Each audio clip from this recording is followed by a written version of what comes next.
Bonjour Naïma Moutchou. Bonjour. Merci d'être avec nous ce matin. Le budget fait son retour à l'Assemblée nationale. Ça va se passer notamment demain à la Commission des finances. Le ministre de l'économie, Roland Lescure, espère que la France va vite se doter d'un budget. Est-ce que vous partagez son optimisme ? Absolument, parce que nous n'avons pas d'autre choix. Le point de départ, c'est bien le Parlement. Et les débats, vous venez de le dire, vont s'ouvrir à partir de cette semaine.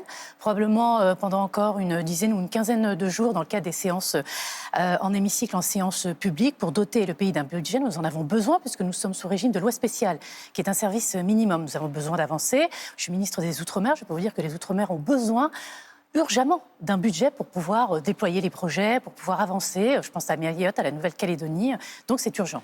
Roland Lescure a plaidé pour le retour de la surtaxe sur les bénéfices des grandes entreprises supprimée par le Sénat. Est-ce que c'est un geste suffisant pour s'acheter la clémence des socialistes ? Mais ça fera partie du débat parlementaire, c'est certain. Il faut que ce soit un point de compromis. En tout cas, les discussions sont en cours, tout est sur la table et il n'y a pas de sujet tabou, nous le savons bien, nous verrons bien où ça nous mène. Mais le point de départ, ça reste effectivement la volonté de construire ce compromis avec toutes les forces politiques qui le veulent. Contrairement au projet de loi sur la sécurité sociale, on sait que les socialistes, parce qu'ils le disent, ne voteront pas le budget. Donc au mieux, Sébastien Lecornu peut obtenir une abstention en cas de 49.3 et en cas de motion de censure. Est-ce que le Premier ministre doit assumer ses responsabilités et utiliser en temps utile le 49.3 ? On dit qu'Emmanuel Macron le pousse plutôt à le faire. Il faut d'abord donner la chance au dialogue entre les forces politiques. C'est le Parlement qui est souverain. Donc nous verrons bien où le dialogue entre les différents partis amène. Ensuite, nous savons bien quelles sont les solutions. Si ce n'est pas la voie naturelle du vote par le Parlement, il y a la possibilité de déclencher le 49.3, nous le savons bien, ou la possibilité de faire voter un budget par voie d'ordonnance. Mais chaque chose en son temps. Donc tout ça n'est pas tabou. S'il faut mettre un 49.3, ce sera fait. Ce qui n'est pas tabou, c'est qu'il faut absolument doter la France d'un budget le plus rapidement possible. Les municipales, c'est déjà dans 2 mois et demi. Avant Noël, le député LFI Sébastien Delogu, lors d'un déplacement pour soutenir Bali Bagayoko à Saint-Denis, a parlé de l'opportunité qu'enfin un racisé dirige ces villes pour faire en sorte, et je cite, que le réel peuple de France reprenne le pouvoir ici. Comment vous avez vécu cette sortie ? Est-ce que pour vous, c'est clairement un appel à voter selon sa couleur de peau ? Ce que vous venez de décrire est scandaleux. C'est scandaleux. Moi, je dénonce depuis quelques temps déjà, non pas des dérapages. Ce ne sont pas des dérapages chez la France Insoumise. C'est désormais une ligne politique assumée. Que fait M. Mélenchon ? Il a fait un calcul très cynique. Il a vu pour accéder au 2e tour de la présidentielle, il lui manquait 300 ou 400 000 voix. Il se dit qu'il y a quelque chose à faire dans les quartiers populaires. Et pour essayer d'amener à lui ces voix, parce qu'il les considère comme étant un réservoir, pas davantage, un réservoir, il joue avec le feu. Et il considère que les gens issus de l'immigration des quartiers populaires, les Français de confession musulmane ou de culture arabo-musulmane sont des pions. Et donc, sur la question de Gaza, sur la couleur de peau, sur l'origine, il instrumentalise ces sujets, le ressentiment. Il réduit ces gens. C'est du racisme, madame. C'est purement du racisme. Sous couvert de progressisme, c'est du racisme pour quelques voix. Voilà. Monsieur Mélenchon se prend pour les tuteurs des Français issus de l'immigration ou de confession musulmane pour quelques voix. C'est scandaleux parce qu'il est en train d'attiser la haine, la colère. Il joue sur la division de ce pays. Moi, je viens des quartiers populaires. Je sais ce que c'est. Et donc, je ne laisserai pas faire cette instrumentalisation. Mais certains pourraient banaliser la formule et dire, après tout, c'est pas du communautarisme, c'est un appel à plus de diversité qui est promue par de nombreux partis. Non, mais ça n'a rien à voir. Quand vous réduisez les gens à une couleur de peau, à une origine, ça s'appelle du racisme. C'est précisément du racisme. Quand vous opposez les gens entre eux, parce qu'ils viennent de tel endroit, parce qu'ils ne seraient pas assez blancs, qu'est-ce qu'on est en train d'inventer ? C'est du racisme purement et simplement, c'est extrêmement grave. Il y a un autre député insoumis, Carlos Martins Bilongo, lors de l'émission, je vais être extrêmement précise, la librairie africaine du 23 décembre, a aussi suggéré une opposition entre deux camps. Je le cite, « On est plus nombreux et on est plus intelligents. Si on fait plus de gosses qu'eux, tant pis pour eux. » Le député affirme que ces phrases ont été sorties de leur contexte, mais pour vous, c'est clairement un discours discriminatoire. Mais évidemment, c'est de la discrimination. D'abord, c'est un discours qu'on entend depuis un certain temps à la France Insoumise. Ce n'est pas une occasion de Carlos Martins Bilongo. Ça vient conforter ce qu'on entend déjà depuis un certain temps.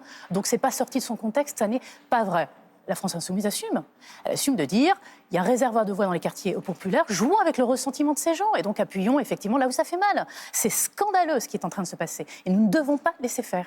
Vous n'avez pas laissé faire, d'ailleurs vous avez réagi sur les réseaux sociaux et vous avez subi une vague de haine intense. Je ne vais même pas citer les messages que j'ai lus qui sont effectivement totalement indignes.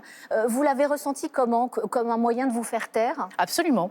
Absolument, c'est la méthode très classique de ceux qui attisent la haine, de ceux qui créent ce climat, des conditions effectivement pour que vous subissiez du cyberharcèlement, vous dénoncez, vous pointez du doigt des responsabilités. On devrait être dans le débat démocratique. Moi, j'attends que la France Insoumise m'oppose des arguments. Non, en retour, de la haine, des insultes à caractère raciste. Alors, ça a été arabe de service, à l'arabe, l'arma, retourne dans ton pays, etc. Enfin bon, que sais-je. Voilà ce qu'est le niveau de débat pour ces gens.